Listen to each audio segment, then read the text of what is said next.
Prima di tutto però vorrei un attimo inquadrare il problema da un punto di vista generale, e cioè il motivo principale per cui la lobby dei PFAS è così potente è che queste sostanze sono molto importanti per un utilizzo anzitutto in ambito civile, civile industriale e militare, che è quello dell'industria dell'atomo. Cioè i PFAS servono nel processo industriale con cui si arricchisce l'uranio, sia per quanto riguarda l'utilizzo militare, cioè fare le bombe atomiche, sia per quanto riguarda l'utilizzo civile per l'energia elettrica di origine appunto nucleare. Questo è uno dei motivi per cui queste sostanze sono così importanti per certi ambienti. L'altra questione riguarda il loro utilizzo in ambito militare. Marina, esercito, aeronautica è un fattore importantissimo. L'altro settore per cui queste sostanze sono così importanti riguarda quello dei microprocessori.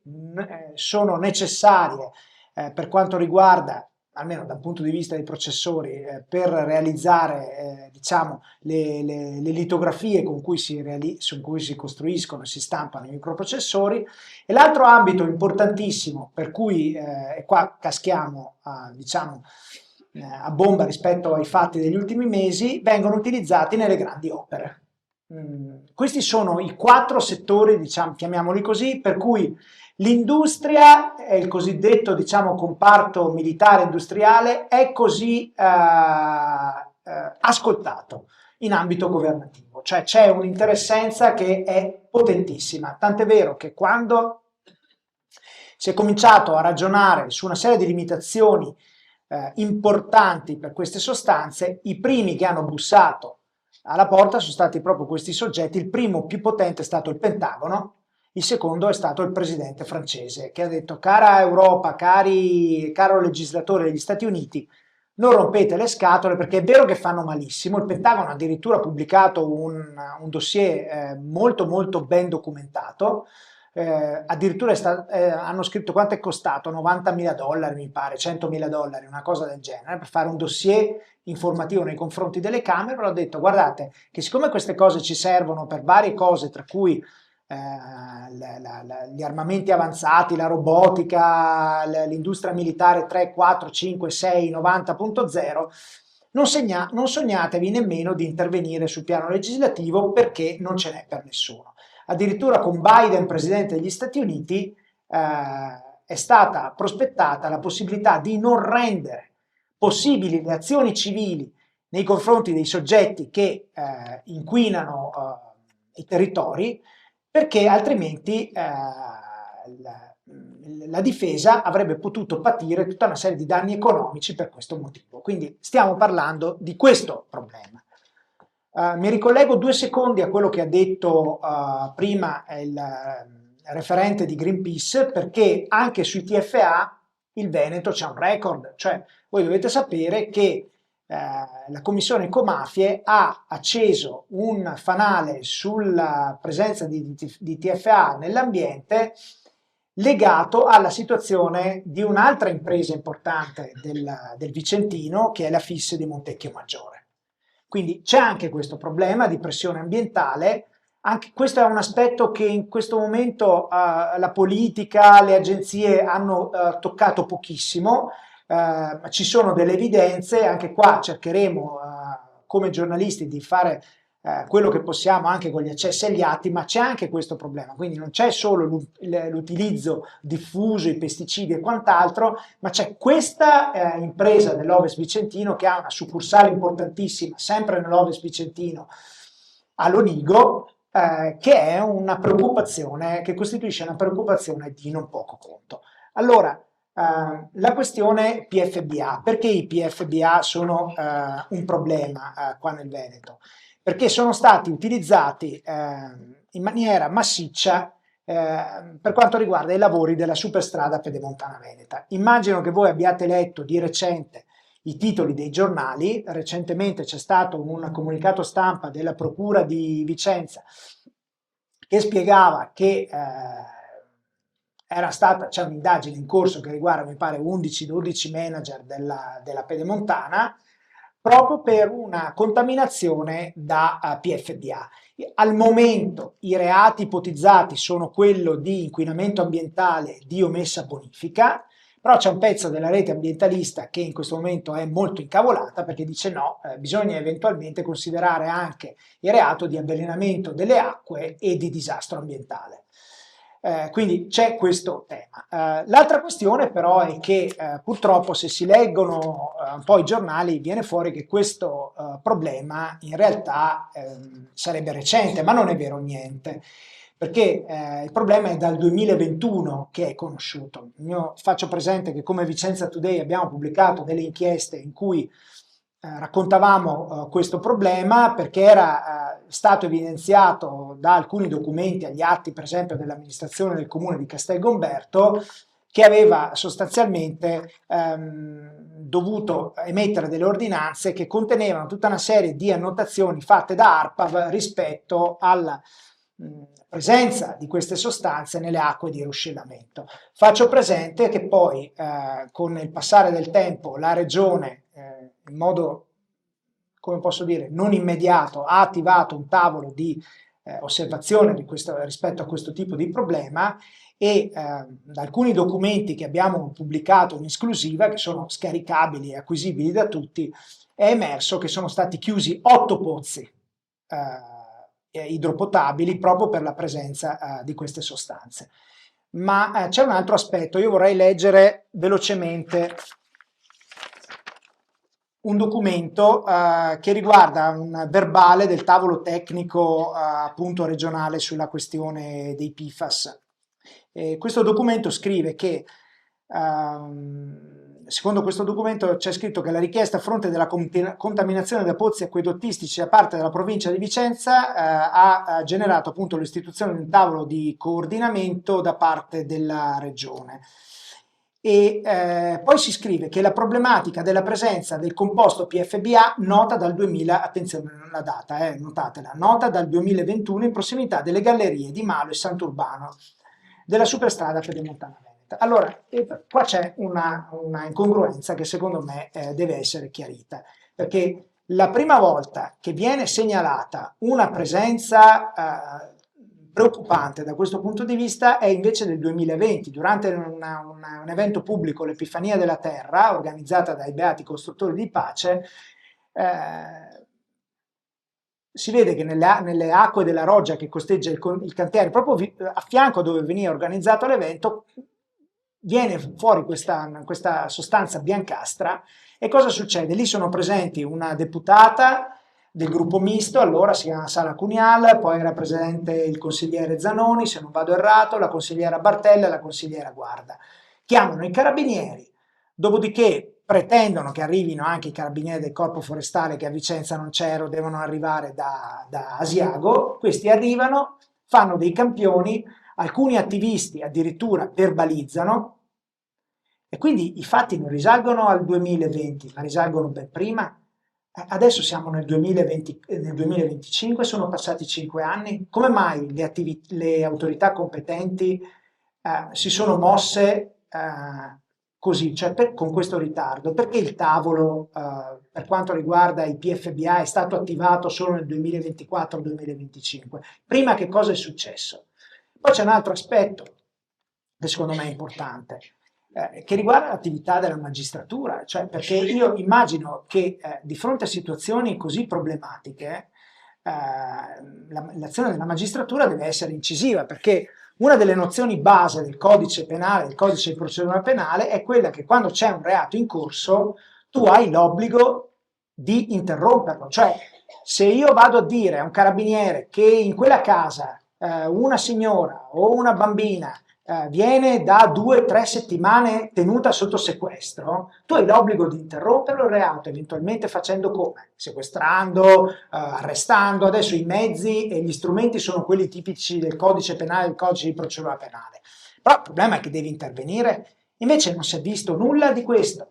Noi abbiamo letto un comunicato stampa della procura che ci diceva che era in corso questo tipo di indagine, ma di più non si sa.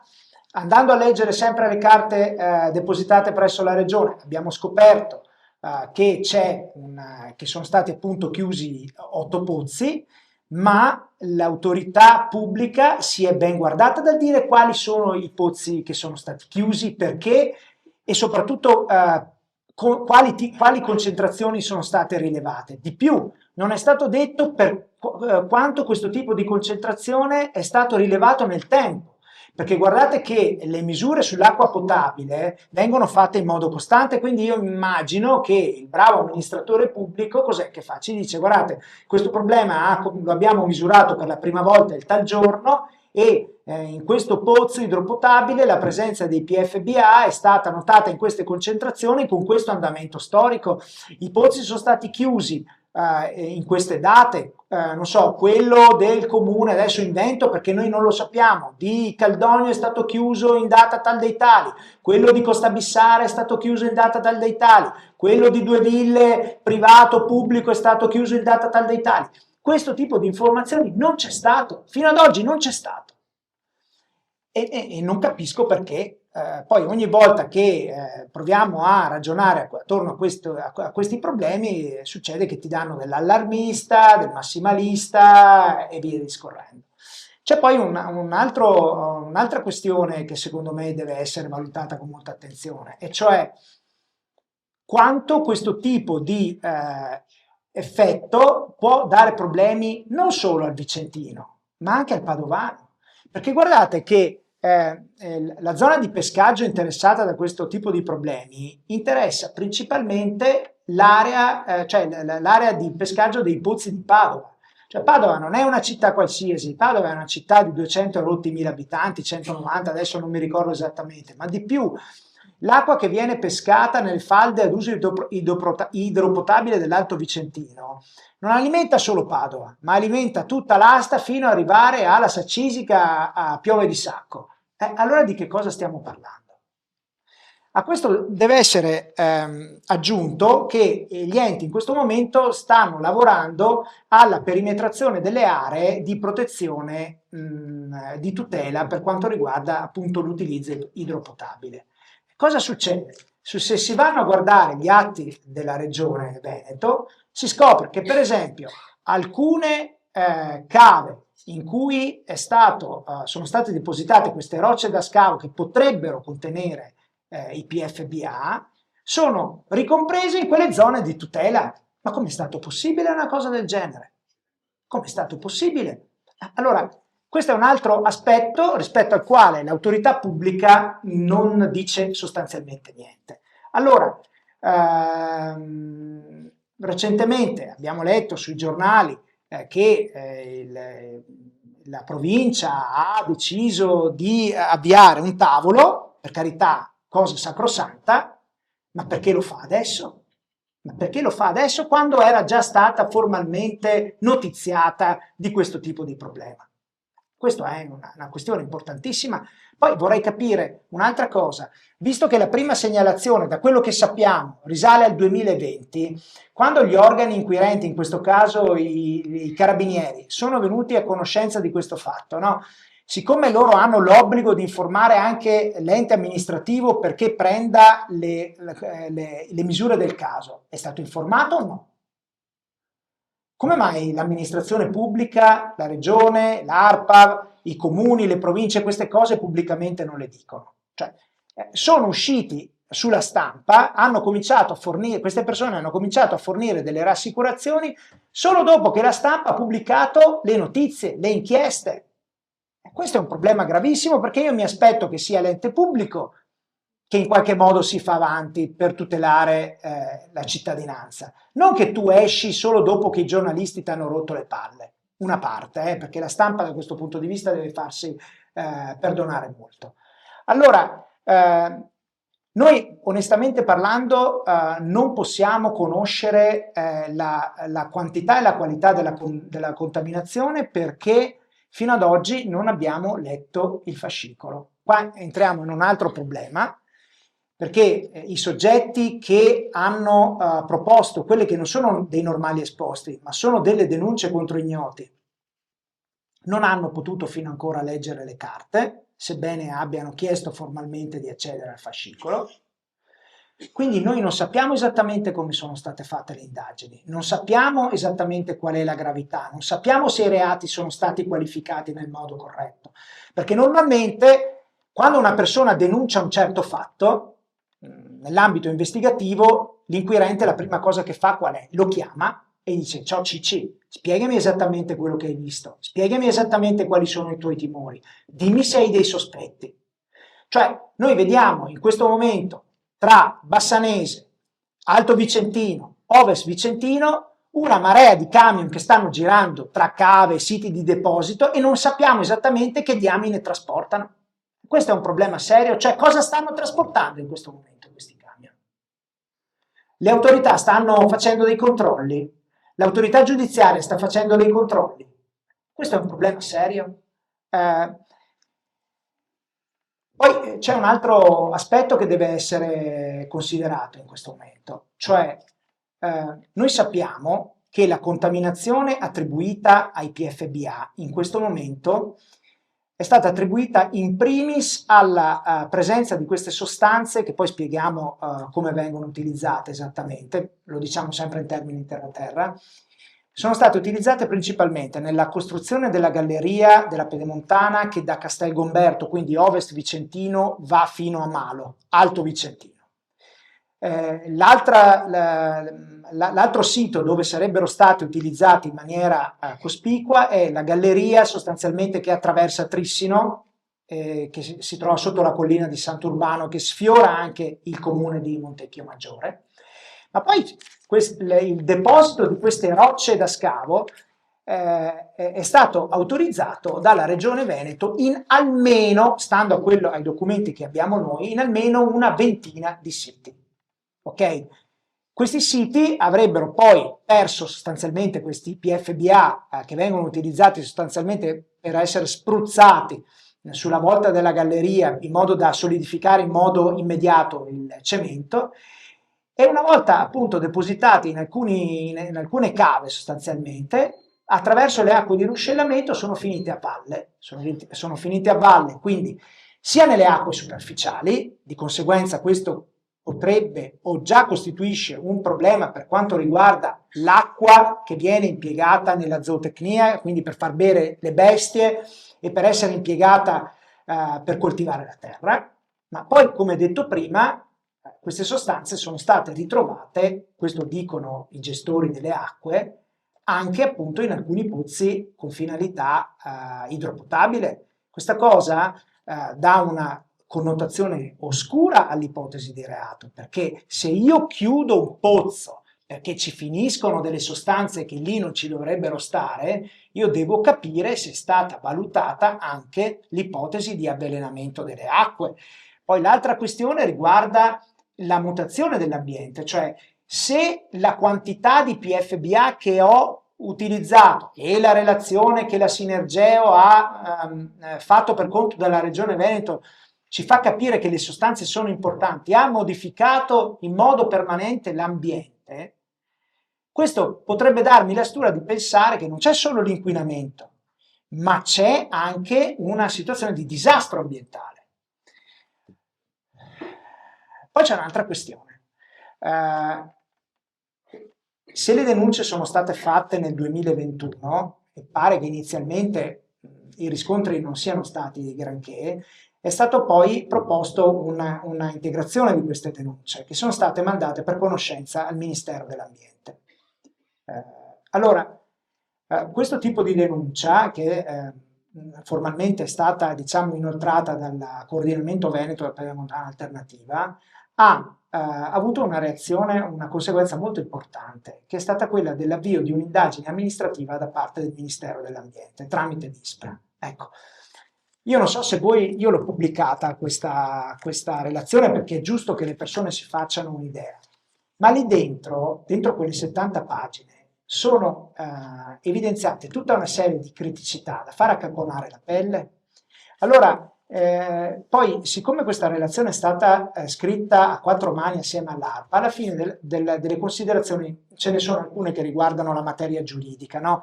Si scrive che probabilmente non ci sono delle violazioni rispetto alla legge del 2006, che sarebbe il decreto unico sull'ambiente, ma il problema è penale, cioè prima di tutto l'ISPRA e il Ministero dell'Ambiente non giudicano e non considerano quello che è reato con è reato, questa cosa la deve fare in primis l'autorità giudiziaria, ma la materia penale va valutata non tanto ai sensi della legge del 2006, ma va valutata ai sensi della legge più recente, che è quella degli ecoreati, che è quella del 2015.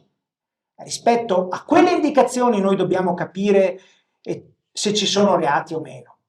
Però purtroppo il fascicolo noi non l'abbiamo ancora letto e siamo in una situazione da un punto di vista della procedura penale veramente ingarbugliata, perché se è vero quello che i carabinieri e la procura ci hanno detto, cioè che è stato mandato agli indagati l'avviso di conclusione delle indagini, non si capisce come mai sono stati identificati solo certi reati e non altri, e soprattutto se siamo a una fase terminale per quanto riguarda appunto le indagini preliminari, non si capisce perché i soggetti che si sono dichiarati parte offesa non siano stati informati.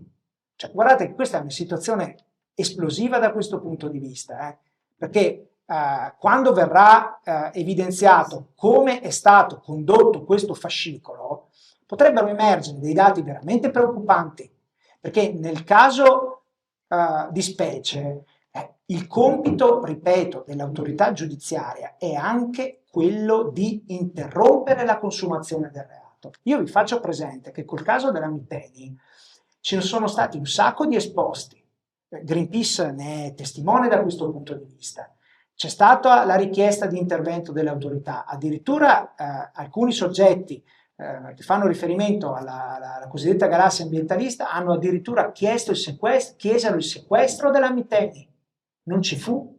E poi il caso giudiziario è finito come conosciamo in primo grado, cioè con delle accuse pesantissime. E perché l'autorità giudiziaria in quel caso non ha proceduto con i sequestri o con gli arresti? Questa è una cosa molto importante. Allora, io sinceramente non voglio dilungarmi molto perché vorrei che ci fosse un'interlocuzione anche con le persone che sono venute ad ascoltarci e vorrei rispondere alle vostre domande.